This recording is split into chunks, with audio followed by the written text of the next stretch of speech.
eh bien, dernière bordure de notre cahier de broderie. Alors, il s'agit aujourd'hui de la bordure en picot reprisé. Donc, comme pour les précédentes, nous allons devoir d'abord couper sur les traits de coupe, puis plier et appliquer notre tissu avant de faire nos petits picots reprisés. Alors, une petite transition. Voilà. Donc de la même manière, hein, vous allez utiliser un fil, j'ai pris du fil à coudre, hein, tout simplement. Donc vous voyez, j'ai bien donc coupé sur les traits de coupe, hein, mon petit rectangle. Je vais utiliser nos traits de repère de manière à plier les quatre côtés. Comme ça, je mets de mes ongles. Encore une fois, hein, comme pour les précédents, vous pouvez, si vous le souhaitez, les repasser. Ce sera certainement plus net. Hein. Donc, avec mon fil à coudre, eh bien, je vais bâtir le côté droit, le côté supérieur ainsi que le côté gauche, de manière à préparer ma petite bande et l'appliquer. Alors, comme pour les bordures précédentes, vous voyez, donc, je fais des grands points qui passent bien en dessous de mes points avant, hein, de manière à ne pas venir sur les petits pointillés du dessus. Ah, j'ai perdu mon fil. Hein. Parce que vous allez les broder, hein, ces pointillés. Donc, il ne faut pas que ce fil vous gêne. Donc, j'avance avec des grands points. Ce fil de bâti sera enlevé, hein, à la fin. Alors, je n'ai pas pensé à vous dire sur les vidéos des deux autres bordures, mais vous pouvez, si vous le souhaitez, broder vos petits points de bouclette avant. Ce sera certainement plus facile, hein, que de le faire après.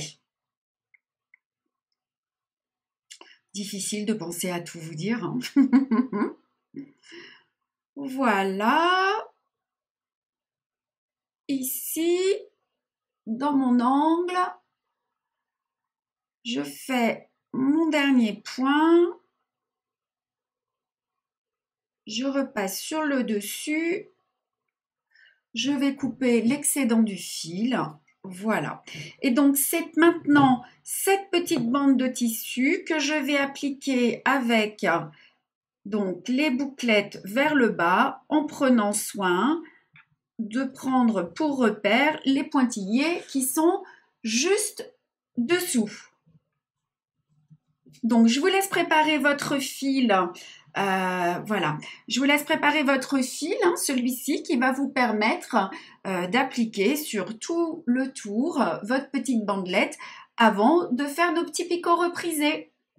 Alors, une fois votre bordure appliquée comme ceci, donc à gauche, à droite et puis en haut, j'ai enlevé le fil de bâti et donc je vais venir me positionner ici pour broder mes petits picots reprisés. Donc la distance, voyez, des picots reprisés, elle est ici, hein, sur ce petit trait-là. Donc les picots reprisés, vous vous souvenez, on les a travaillés précédemment. Il faudra les avoir travaillés précédemment avant de faire cette bordure. Alors vous allez donc pour cela, eh bien, tourner votre ouvrage de ce côté. Vous allez ensuite piquez votre épingle ici pour la sortir au centre, plus bas hein, que le trait, mais en tout cas au centre du trait qui est ici. Et nous allons donc venir bloquer notre fil. Alors là, je trouve qu'il est plus simple en tout cas de prendre la toile blanche hein, derrière pour travailler. Donc, je vais devoir bloquer mon fil derrière la toile. Oups, je me replace ici. Voilà, vous bloquez votre fil sur la toile à la base du tissu de manière à pouvoir le sortir ici sur le fil, sur le trait, pardon, à gauche. Vous sortez, vous passez derrière, vous piquez à droite, puis vous ressortez au milieu pour avoir vos 3 fils tendus. Vous allez passer une 3e fois. Vous allez, hop, alors attendez, mon cercle est un petit peu, le dessin est un petit peu trop à droite, vous voyez, donc je vais essayer de me décaler pour l'avoir un peu plus au centre. Excusez-moi, voilà. Ce sera plus facile. J'étais embêtée pour tenir tout simplement mon fil. Hein. Voilà, ça y est.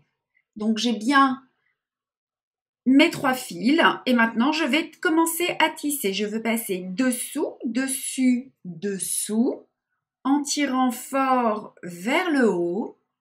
Puis, je vais tourner mon ouvrage.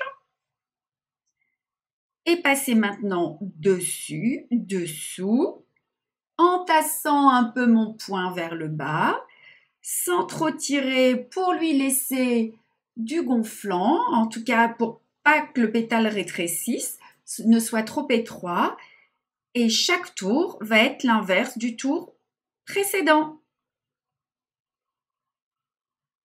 Donc, vous voyez, c'est un picot prisé. Hein. La seule différence, c'est que la base sur laquelle on le fait, eh bien, elle est sur un tissu qui a été ajouté. Donc, vous tournez bien au fur et à mesure. Vous ne tirez pas trop fort pour que votre picot soit suffisamment large. Vous n'oubliez pas de tasser délicatement vos points, vos passages de fil à chaque fois. Si vous tirez trop fort, votre pétale va être très très étroit. Vous ne tassez pas non plus trop fort. Le tout, c'est de trouver le bon compromis qui vous plaira. Alors, n'oubliez pas hein, qu'il vous faut une longueur de fil suffisamment grande pour pas avoir à changer votre fil en cours de route parce que ça poserait problème. Hein.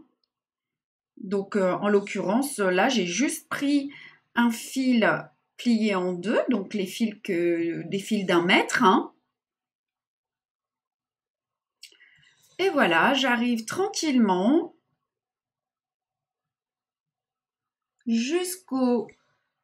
à la base du tissu bleu.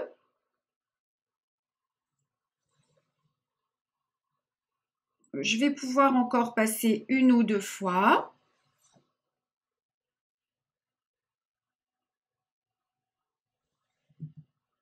Comme ceci.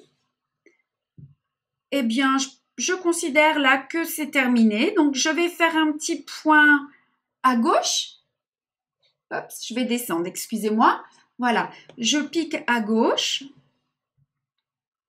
Comme ceci. Je vais arrêter mon poing sur l'arrière de la toile en passant 2-3 fois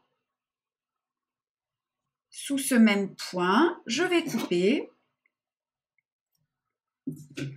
enlever mon épingle et j'aurai donc mon premier petit picot. Voilà. Donc, si vous regardez, alors peut-être que essayez de faire le pli vraiment sur le trait. Voyez, celui-ci, je suis allée un petit peu bas, de manière à bien cacher ces traits.